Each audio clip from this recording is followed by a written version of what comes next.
Giveaway and taking advantage. Sean Hundle with a piece of history. The gift given. Sean Hundle, the first goal scorer in Vancouver FC club history. Stays on it. Reprasad, good way up. Darren! What a goal!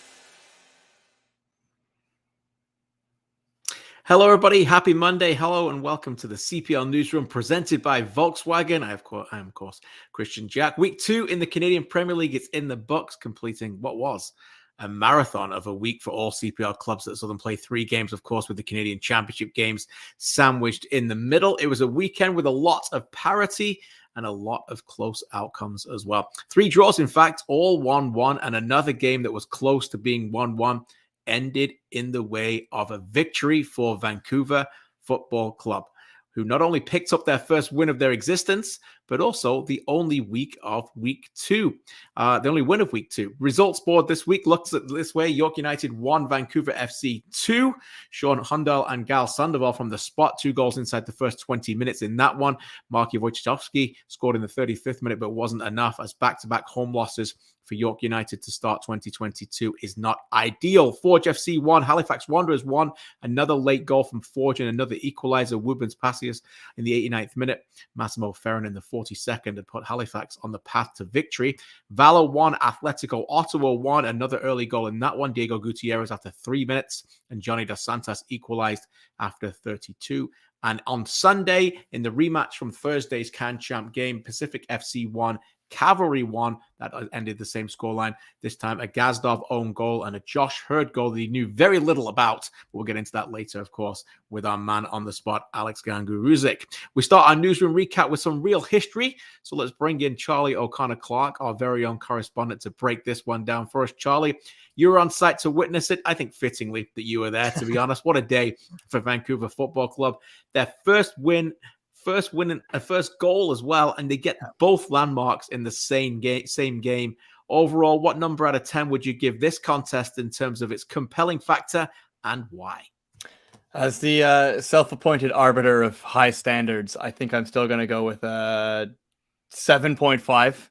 Okay, nice. Again, we have to be careful before ranking things too high early in the season. But it was a fun game, and obviously a really important moment for Vancouver.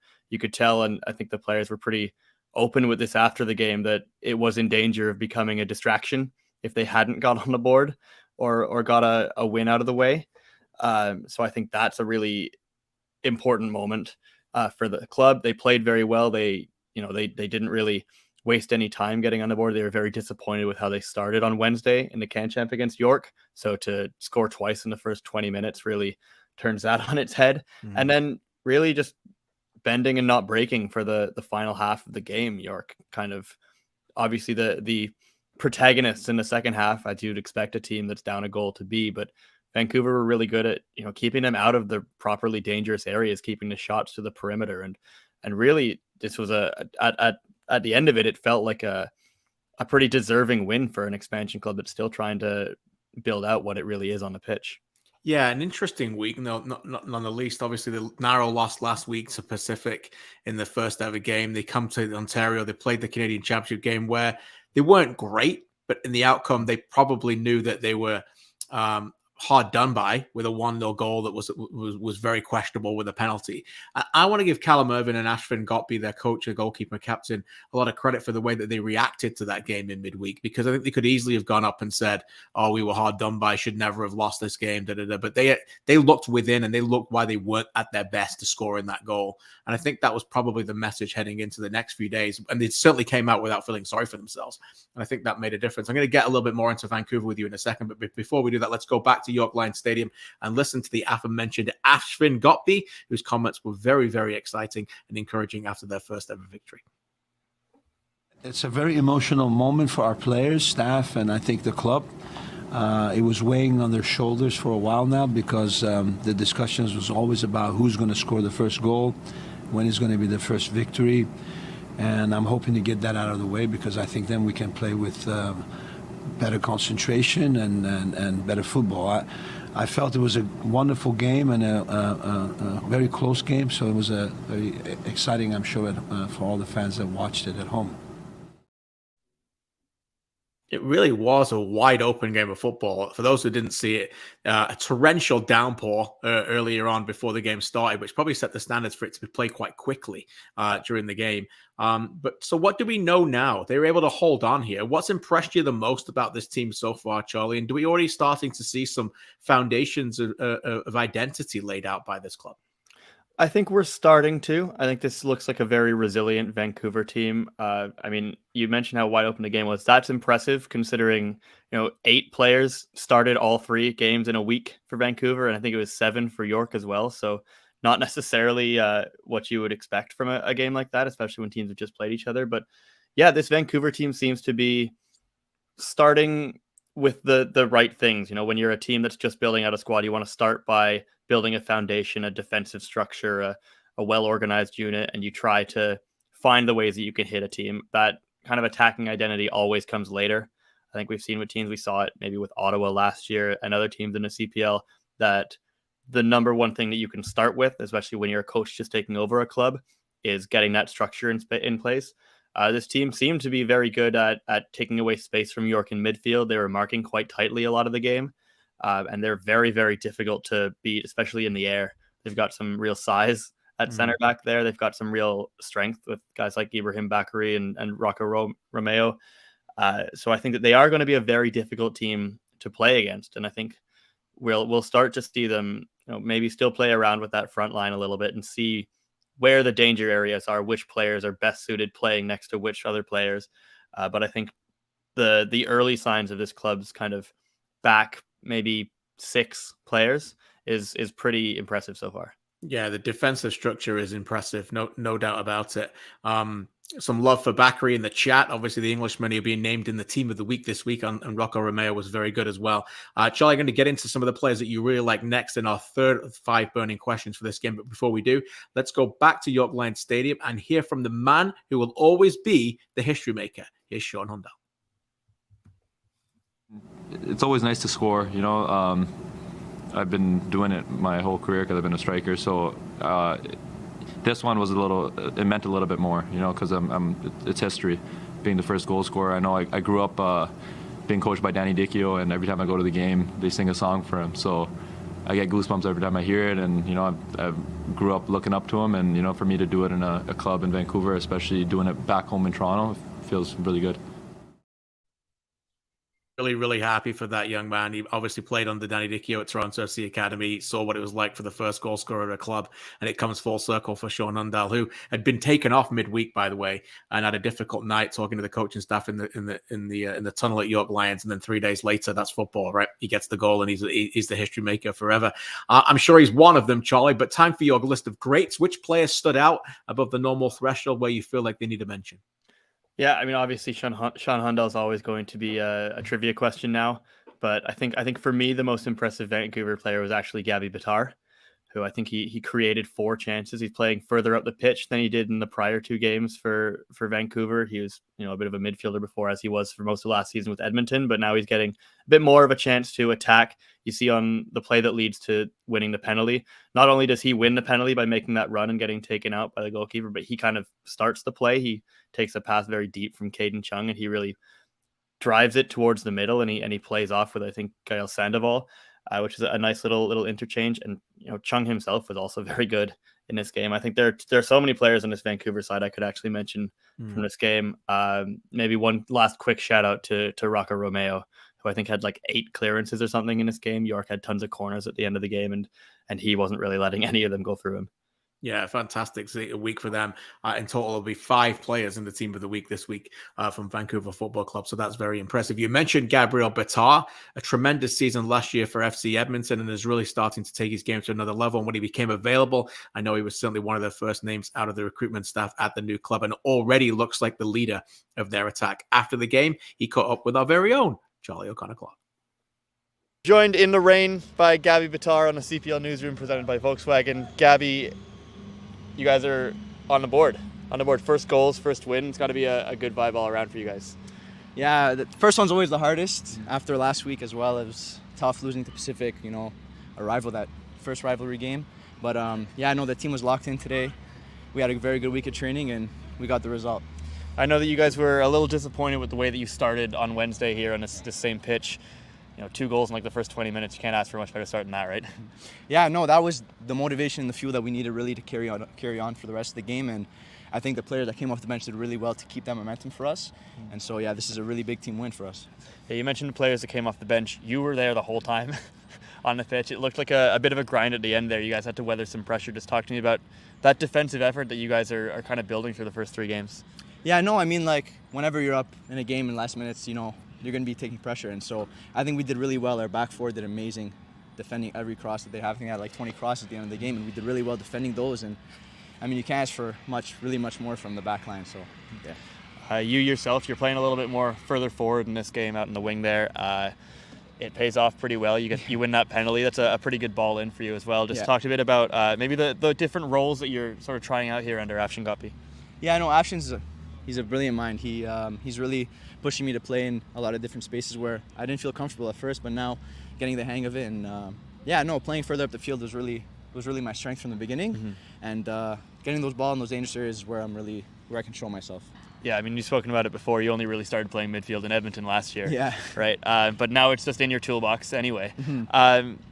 Getting that opportunity to come play for this club for Vancouver after a difficult year in Edmonton last year, you got to be pretty happy that you're able to still be in the program and contributing, right?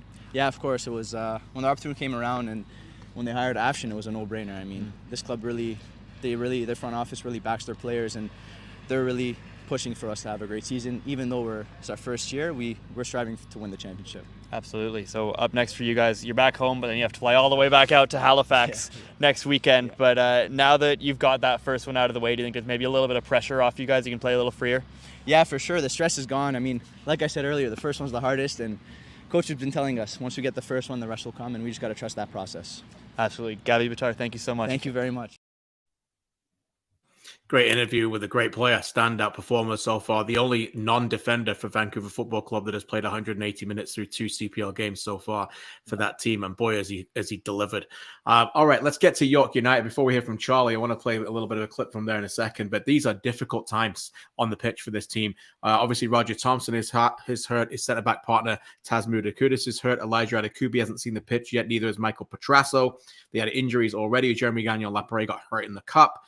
And then obviously we saw Clement Bahia get taken off in this game. That's a long list of injuries already 2 games in. Despite that, and despite the loss, there was still some positive news from Martin Nash after this one.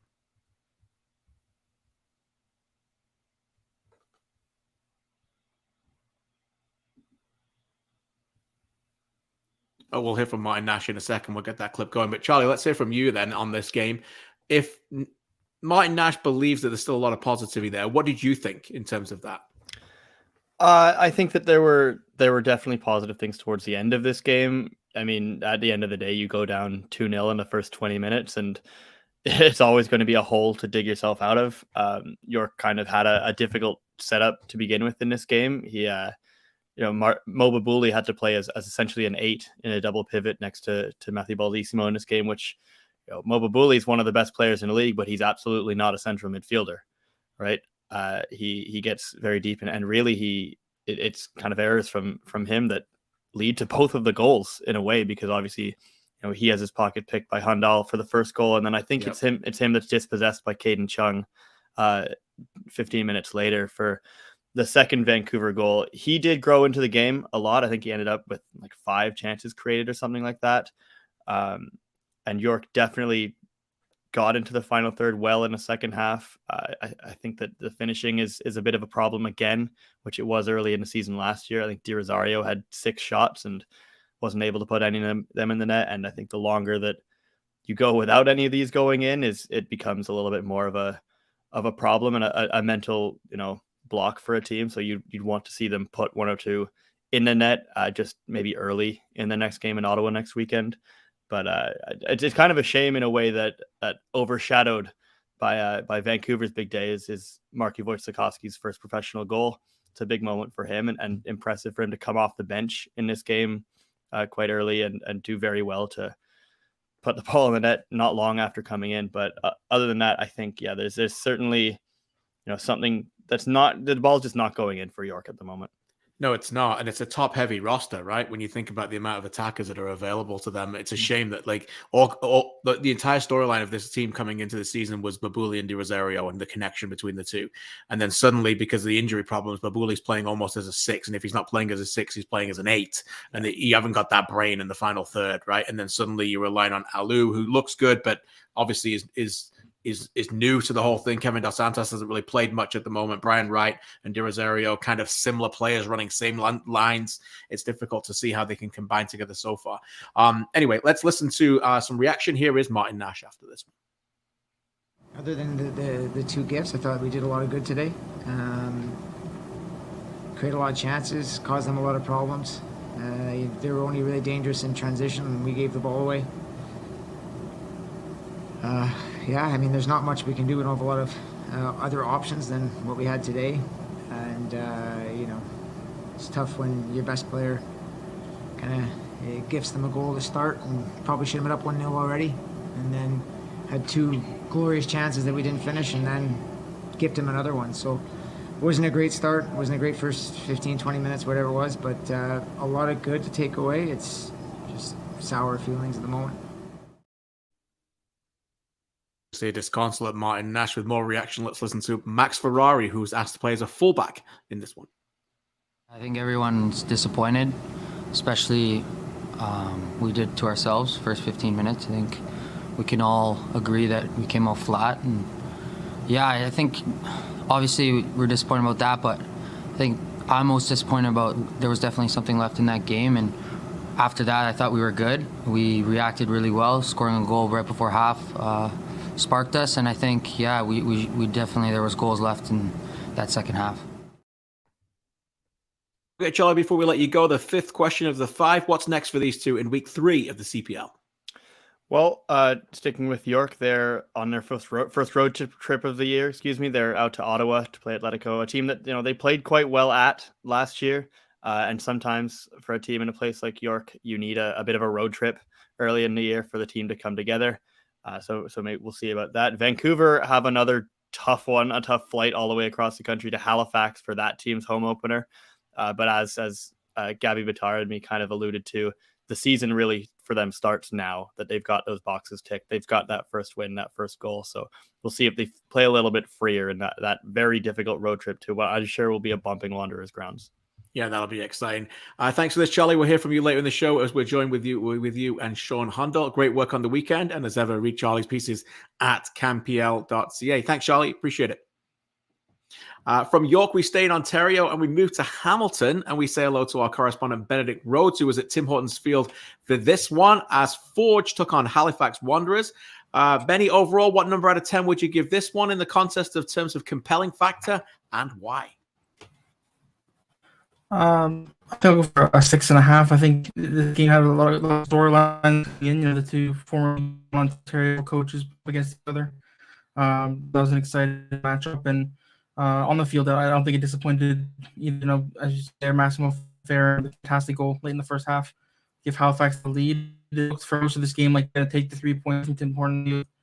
But just the game, Forge were able to find a late equalizer and tie it up a 1-1. And I think throughout the game they maybe wish they had taken better advantage of their opportunities and probably shouldn't have settled for 1 point. But I think ultimately both teams did deserve a point in this game.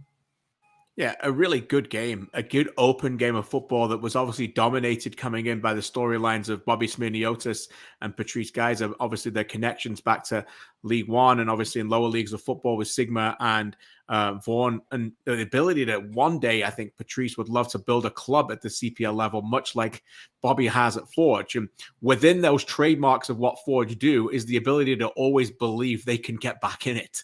And they found a way, right? They found a way to get back in it. I thought Boubacar Sissoko was really good on the day. And in the end, the ball hit Rubens Pasillas that didn't really know much about him, I don't think, in terms of what he was doing there. But he got the goal, Johnny on the spot, so to speak. More on Forge in a second, but Benny, last week you were really encouraged by Halifax when you did their game in the nation's capital, and they got a 1-1 draw away from home that day too against Atletico Ottawa. Their ability to play the football, keep the ball on the ground, the way that they want, they already look like they belong. No, like what has impressed you so far about this team? Yeah, like you said, they look like they belong. They've really bought in, I think, to what Patrice Geyser has been asking of them. I think he said in all of his press conferences so far and in some interviews preseason that he's not afraid to play the football that he wants to play and keep pushing and keep working at it until they perfect it. I think any coach in this league who is committed to doing that, home or away, is always going to be an exciting one. And his team has shown that so far. They've been able to press, they've been able to attack, and they've probably deserved maybe more than the 2 points they've had so far. When you think about it, they've been to the two champs, right? They went to the regular season champs and then the North Star Shield champs. They took the lead in both and very really, I suppose, easily could have got a victory in either of those games. But they didn't. It's still 2 points from 2 before they go back home. Here's some reaction after this one from Patrice. I've never been a guy ever, and I never will be, to say, if you're winning 1-0, win the game 1-0. I think what we need to do is be better with the ball, keep the ball, and score the second goal to kill the game. So those things take time, those things take chemistry, and there's improvement. And this has been an exhausting week, being away from Halifax for 9 days, playing 3 games against top teams and 2 being the same. But it's all positive signs for me. And sometimes even when you're let down like that, it leads us having a problem and fixing it. So as the season goes, we grow, rather than if we won that game. I think that would give us a false hope that we're amazing, because I still don't think we were great the second half. Really, really insightful. A really insightful comment. I'm glad we played that clip, because it was almost like Patrice Geyser wouldn't want them not to win, but it's almost like that was what he felt like they deserved, and they didn't want to get too far ahead of themselves. As for Forge, that's now 2 CPL games they played, trailed in both. Trailed 3 times, but have recovered all 3 times. Janssen, Borges were both rested, which is unusual. Becker still not ready to be played physically yet. Heading into this, we probably would have expected the 3 points to be the only result that anyone would have been happy with. But in the manner that the game went, Benny, did it almost feel like a win and a bit of a relief for them to at least get out of this without losing? I think so. I think they had so many chances in the first half, especially where they probably should have won this game. They saw Noah Jensen there hit the crossbar in the first couple minutes of the game. There's a couple of chances in the middle of the half where Forge were on the front foot. They could have scored maybe 4 or 5, like the way they were dominating possession and dominating the chances. And so I think ultimately, they'll be happy with getting at least something from the game. I think they'll be happy, but they'll be satisfied knowing that they probably could have and maybe should have had 0 points in this game. Yeah, look, heading into this season when there's a lot of games to play right in the first week, there's a lot of models of play that these coaches work on heading in, right? Fitness, make sure they're getting used to the new team rates, camaraderie, tactics. The last thing that really comes is the hardest thing to do in the sport. And with more on that, here's Bobby Sminiotis after this game. We need to be a little bit more clinical in that final third. We've got a lot of the ball. We've got a lot of opportunities. It's not just possession to possess. We've gotten in behind them in a lot of situations. We're in the final third. We're in their penalty box. You got to be clinical, and I give credit to the guys. We kept on going, and that's where the goal comes from. It comes from all of the processes of our play. We knew that they'd want to look at some counter-attacking opportunities or quick switches of play. We controlled that for the most part, but they got us on one time in the first half, and I think when a team like them or any team gets 1 goal, it gives them the comfort of trying to hold on from there. So, we just got to be a little bit more clinical in that final third. Saying that, and I think it was the 3rd minute of the game, Noah Jensen's hit the crossbar. Those moments change a lot in these types of matches. you have a feeling that with the players that they have, that the clinicalness will come back, no doubt about it. Last year, obviously, 47 goals, their most ever in a season, 46 goals inside the box. I mean, that was an incredible record as well in all competitions. And remember this stat too for Forge: 38 wins, 5 draws, and 1 loss when they scored 2 goals or more in a game. So you had a feeling if they got another one, they definitely would have made that 39 wins. All right, Benny, time for the list of your greats. Which players stood out the most in this one for you? And Massimo Ferrin, I think, was the main one for Halifax. He had the opening goal in the first half. He looked sharp throughout this game. Wesley Mateo as well put an incredible diagonal pass to Ferrin on that goal. Also on that goal and making his 100th appearance for Halifax was Andre Rampersad. He was sharp midfield. Sort of a new look midfield for Halifax, but he's been that constant presence for the past few years, and he's been very good in these first few games of the season. And for Forge, I think it was Terran Campbell off the bench. I thought he was fantastic. He played a big part in their goal, and he'll be crucial if Forge are to start putting some of those chances in the back of the net.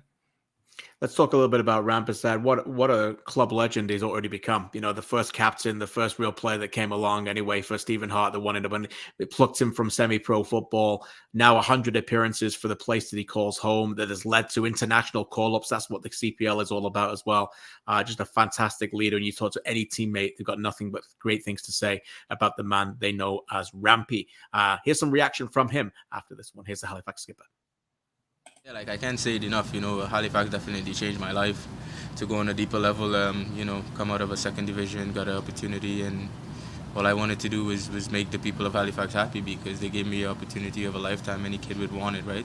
And you see now a lot of younger guys coming into the league and making statements, as you see Massimo Ferran today.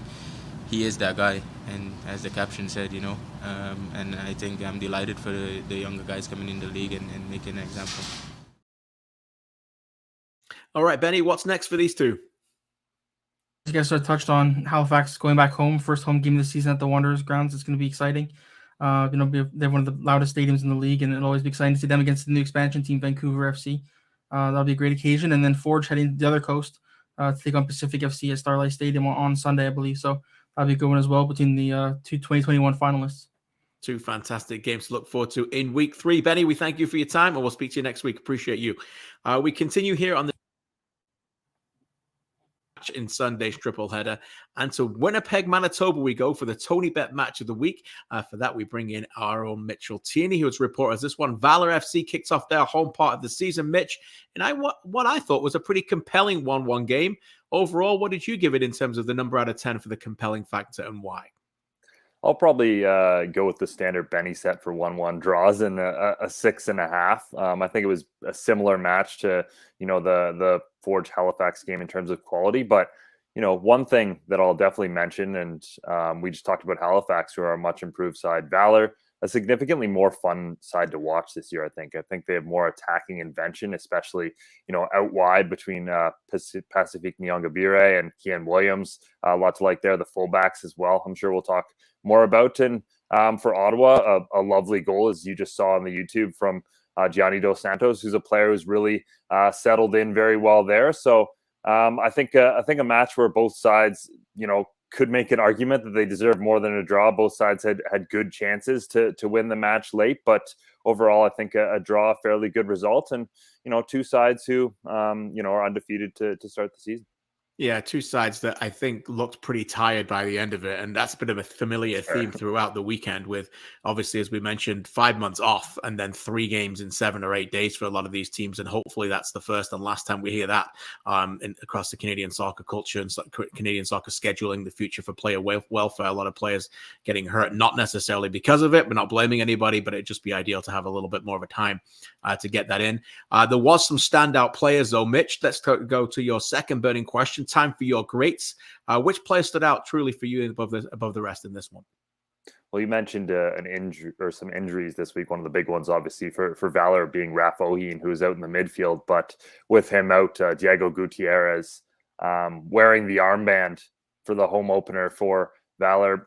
He had an outstanding performance. A player who Phil Dos Santos said in his post-game remarks, he talked to him mid or after the season last year about becoming a more visible player. He said he wasn't bad. He's a great player, but he was one of those guys who's invisible, does the little things, the passes that you don't necessarily notice in the buildup. The defensive shielding in front of the back line.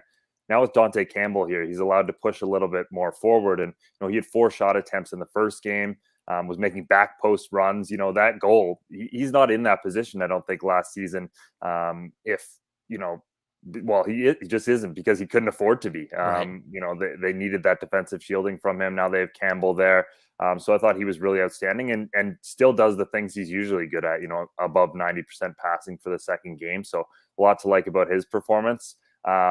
Matteo De Brienne, another player who's adjusting to a fullback position, and a guy who kind of reminds me a little bit, it's a lofty comparison, but of Alistair Johnson. He's a shorter player, so not necessarily the greatest at defending in the air, but on the ground, an incredible 1v1 defender. Against a very good Jean on the LSC, he won 7 of his 8 duels, recovered possession 16 times in this match. So a lot to like about his transition to that position, and again, could have scored a goal of the season candidate if that volley finds the back of the net. It was close. It was very close. Yeah. Absolutely. And on the Ottawa side, Diego Espejo, he's one of the best defenders in the CPL for a reason. And he got beat on that early header by Gutierrez. And then I don't think he got beat again over 90 minutes. Was perfect in aerial duels, 12 clearances. This is a guy who, once again, is colossal for Ottawa at the back. Yeah, just class. All players you mentioned will be named in the team of the week. And I don't even know if Espejo should have really been beaten on that header anyway. It probably wasn't his header. I think he ended up going for it because the midfielder, as I said on One Soccer, the midfielder probably didn't track him enough. But yeah, he's just fantastic to watch. All great names that you mentioned as usual. Let's go back though and hear from the captain, Diego Gutierrez. And before we play the clip, I want to say this. I think he's a very elegant player, but without Andrew Jean-Baptiste, I also think he's starting to become a terrific leader as well. Let's hear from the captain. I feel good. I feel the coach speak about that position for this year, because the last year is more behind is with the center back, but now can I go more forward? And today we see the result, because I can score more. I can touch the danger area more. So it's good. In the end, a massive goal, because what happened in scoring in 3 minutes was that suddenly Valor were able to play without thinking about TSS Rovers and the midweek, awful performance and disappointing result that they had getting knocked out of the Canadian Championship. Before we hear from Mitch on the team in general, let's hear from Phil DeSantos and his thoughts after this one. Yeah, I think the team responded well. Character. They were, apart from those 20-25 minutes in the first half, there was, I think, Jean-Niel Lassie, a great chance for Ottawa in that first half. Where when it happened, I said, finally, a bit of luck for us, But that's the game, right? I think the guys came in tonight and they wanted to win. They fought, they competed.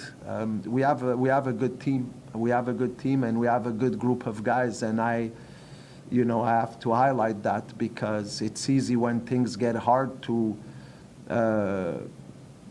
find excuses, and we don't. Our locker room doesn't, and we won't. And we could mention that there's a challenge, but we won't use that as an excuse. I think that this is a group that's going to fight, and this is what we want from them, and they've embraced that. Mentioned not mentioning the excuses. They also have injuries, key ones as well, the likes of Jean-Baptiste, Ralph Ohin, Jordan Haynes, amongst others. But you talked about it being an entertaining team, Mitch. Some of the players that caught your eye, what do you like about this team now this year? Yeah, again, I really like, especially at home on, a big IG field, they're able to use that width very, very well. Andy Beccaro, another guy who, could have been very well mentioned in my great section, who's been excellent for them to start the season, getting forward down that side and combining very well with Pacific Nyongabire. On the other side, the combination play between Debrienne and Kian Williams has been very, very good. So been liking both of that. And I think they have more in the middle this year as well. I think Novak's been very good at his hold-up play, but now with Gutierrez, they have an attacking threat through the middle.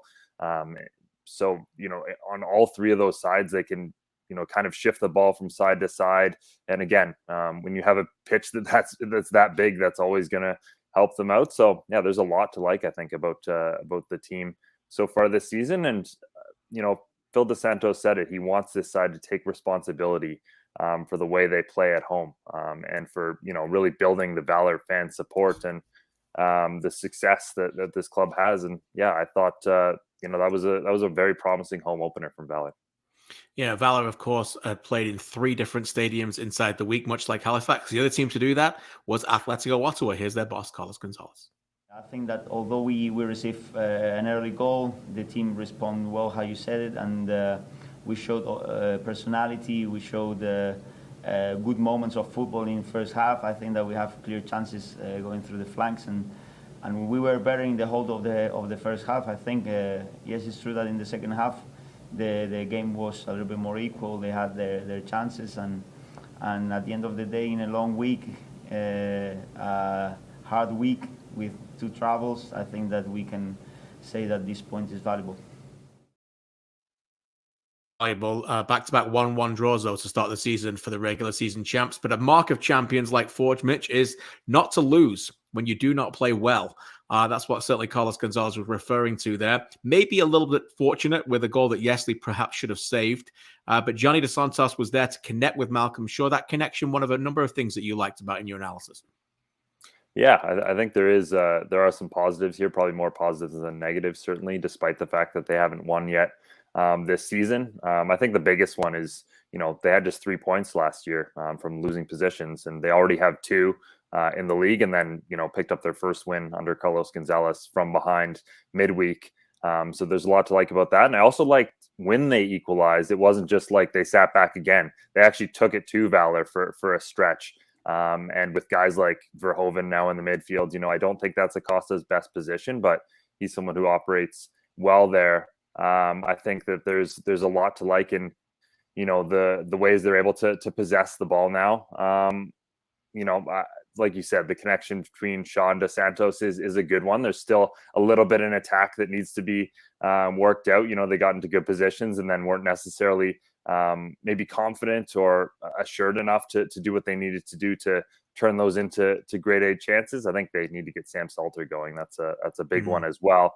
But overall, I think there's a lot to like for them. Obviously, you don't want to be conceding the first goal in matches. That's something they did very good last season, was scoring first. So that remains a concern. But overall, in a busy week, I think it's a solid enough start to the season for Ottawa. Yeah, no doubt about it. For some more reaction, it was a decent week, though, for Johnny Dos Santos. Great ball in to get that key equalizer for Malcolm Shaw, the equalizer that led to a 3-1 win in Canchamp against Halifax Wanderers midweek. And then he was involved in the scoring. Let's hear from him after this. Yeah, I think we're doing a good job. Of course, it's still early beginning of the season, but we're working towards that. So I have no doubt that along the season we're gonna be good in the boxes and finish all the chances, because we're getting there. That's the most important thing. Now the only thing is to finish it. Okay, Mitch, last question in 30 seconds or less. What catches your eye with what these 2 teams have next? Yeah, Ottawa obviously still looking for their first win. They host a York United side that are struggling a little bit, so a good opportunity there probably for Ottawa. And then Valor, they travel to Calgary for Cavalry's 2023 home opener. And we know how good the Cavs are at home. They're the only team that beat Valor 3 times last season, and Valor's only ever won once at Atco Field. So if you want to really make a statement in your Valor, it's a good opportunity to do so, and maybe show that progression of the club.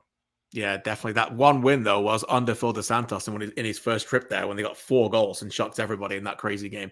Mitch, we appreciate you. Thanks again. We'll speak to you next week. Last but not least, we head out west for the second matchup in a week. That's right, second matchup in 4 days, in fact, between Pacific FC and Cavalry FC. Thursday ended 1-1 and went to penalties. Sunday ended 1-1, and 1 point each went to the standings. Our man Alex Ganguruzic was there as usual for us. We welcome him in.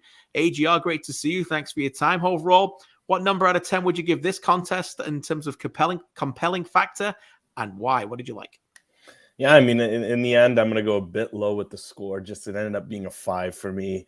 Given the history of these two teams, I was expecting a bit more fireworks, but certainly there were some fireworks. It was chippy, as it always is. But just in terms of the tactical battle, you could feel it was two tired teams, two teams that, had played each other so hard on Thursday. And again, there was just no space to be had. So I go for a 5 in terms of that, but it was still a very entertaining game. It was really one where Cavalry started very brightly, as we saw with the early goal. And from there was all Pacific. It was just, chance after chance after chance. And almost in a throwback to 2022, they just couldn't get anything to go. And eventually they did get their goal. It was a bit of a fortunate bounce, one that, Josh Hurd knew nothing of, and it definitely hit his back and went in. I don't know if Opta's changed it, but you could see the deflection in the stadium.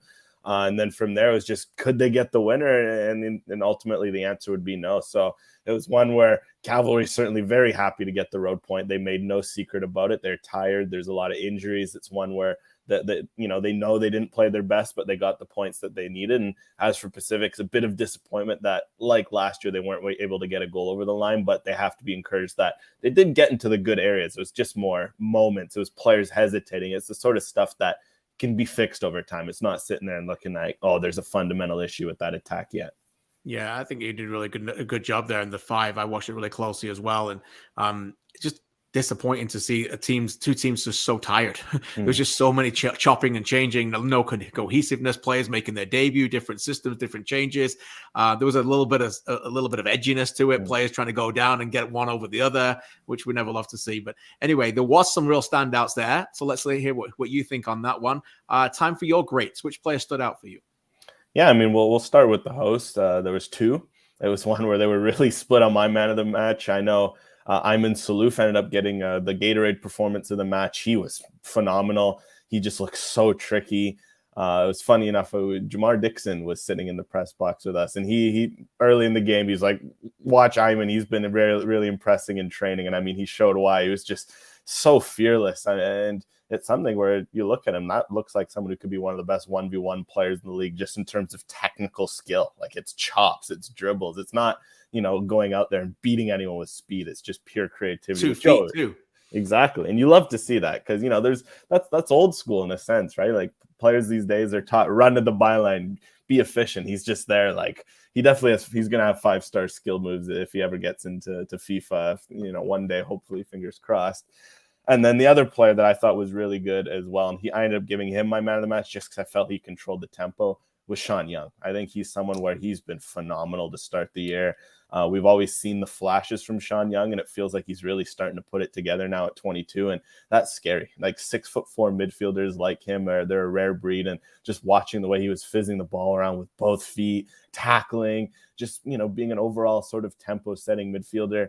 Look, we were saying it up there. If he keeps playing like this, I don't know how long he's going to be sticking around, just because that sort of profile doesn't come around often. And then on Cavalry's side, it was a bit of a tired game, and they'll admit it, but there were some very strong performances at the back. I think Dan Klump really led the way and had another solid performance and helped his team weather the storm. And I think he'll want the goal back. I mean, albeit a deflection, so hard to blame him on those. But I thought Marco Carducci made some huge stops and really just controlled the tempo of the game. There was a lot of moments where, maybe a younger goalkeeper would have liked to rush and get his team out of pressure, but he always just calmed things down, ate an extra second or two on the ball, was just talking a lot. And I think sometimes that get understated in a performance like this. Yeah, well said. Bounce back game for Marco. I don't think was too happy with last week's performance, but certainly, and again, penalty shootout was a difficult one for both teams until obviously the breakaway and the out of the ordinary with the Klump miss, and then obviously the 5-3 victory. Let's go back to Starlight Stadium and hear from one of those players that AGR mentioned. Here's Ayman Salouf. Yeah, I think like you see it like right. I don't have the same size as Easton. He's, I think, a little bit bigger than me, but it's true. Like I bring a different game to this team because I am a different player. That's like how I played my whole life, and I just try to do the things like the 1v1, create chances. in between lines, make the runs, and then work together with the big guys, you know. Good job of that. Quick one for you, AGR. Saloof was one of the new players we've seen in this league. There's a few others kind of making their debut, different players getting their first starts. Anyone else quickly catch your eye? Yeah, I mean, in terms of Pacific, there was couple new faces. I think credit has to be given to Eric Lajeunesse at the back. He's super young, just 19 if I'm not mistaken. Played only one season at UBC before getting drafted. He's someone actually I saw last summer in League One BC for the Whitecaps, which is a bit forgotten. So he kind of has made that quick jump through the pipelines, and I thought he looked very composed. I mean, it helped have Amir Didic alongside him, but at 19, it's tough to go and play center back, especially against Cavalry. They're not going to shy away from leaving a little in, put a little pressure. We saw him slip in midweek. Maybe that was a bit of that inexperience.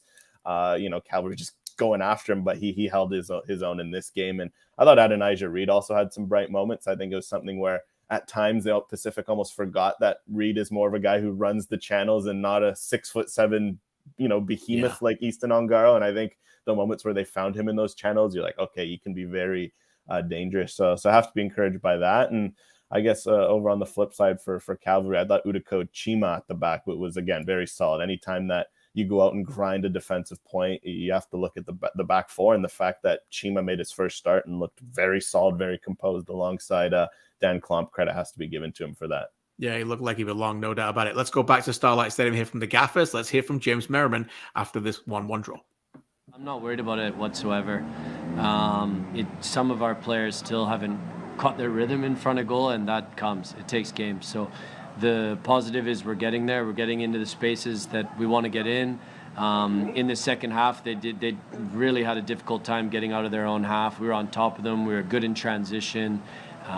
We were showing our depth. We didn't have Pierre Lamoth. We didn't have Thomas Mayer-Jaguar. We didn't have Manu Aparicio. These are three very important players in our team, and we were still on the front foot and I think the better team today. So it shows who we are and what we can do and what our potential is, and we take a lot of confidence from that. Cavalry last year, 4 wins, 5 draws, 5 losses, so just 4 away wins all last season, 20 goals conceded, and only 4 clean sheets in that run. That was certainly on the mind of their gaffer. Here's Tommy Wilden Jr. Oh man, it was like a UFC fight, I think. I think today we had to show a different side to us. The lads are tired, but you saw it with all the other CPL games too. To play 3 games in a week is tough for anybody, and to be on the road and all those against tough opponents, takes a lot out of the lads mentally and physically. But we had to suit up, show up, and show a different side to us. So for us last year, we lost these games on the road. So we're taking a point with us, and we'll take it back to Atco Field. Quick one for you to end. AGR Cavalry, what do you like about them? It sounds like Ali Musi's removal at halftime was precautionary. Joe Mason returned. We talked a little bit there earlier in the show about how everyone was tired this week, and Tommy obviously mentioned it. A tough opening week for them when you think about it. Forge away, Pacific away, Pacific away. Are you overall, you think they'll be satisfied with this? Yeah, I think it's something where, it's tough balance. I mean, you get the 3-time and defending champions week 1 away. They're never easy to beat. You go midweek, you have to play a tough cup game against, a team that gets up for the cup.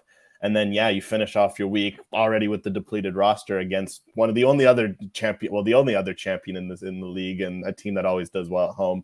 So to leave with 2 points, you take that run. Always get your road points, like Tommy Wilden Jr. mentions. I think the big thing is now they head home. They've always been very good at Atco Field. Tommy mentioned that a lot in his post-game availability.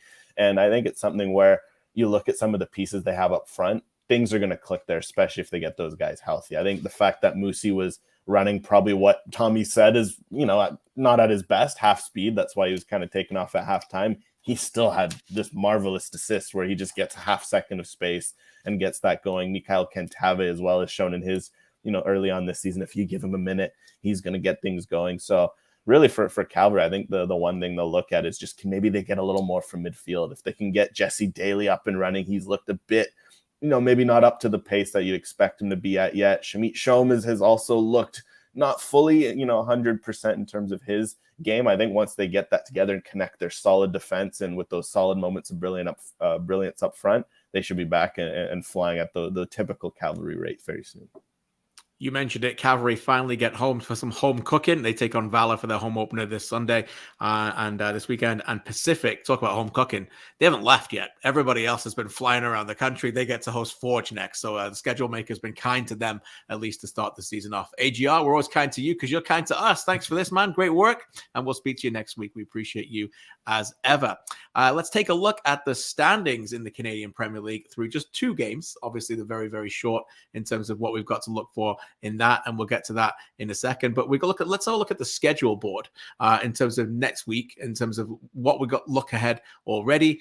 We can see here that already, look at the games coming thick and fast. 2 games on Saturday, 2 games on Sunday. Halifax take on Vancouver, 3 o'clock local time, and then obviously Atletico Ottawa take on York United at 5 o'clock Eastern. 2 doubleheaders there. And the weekend then, the Tony Bat match of the week is the opener from Halifax. What a great crowd that's going to be. Cavalry take on Valor in another great home opener, 3 o'clock Mountain Time on Sunday, followed by Pacific against Hamilton Forge there on Sunday as well.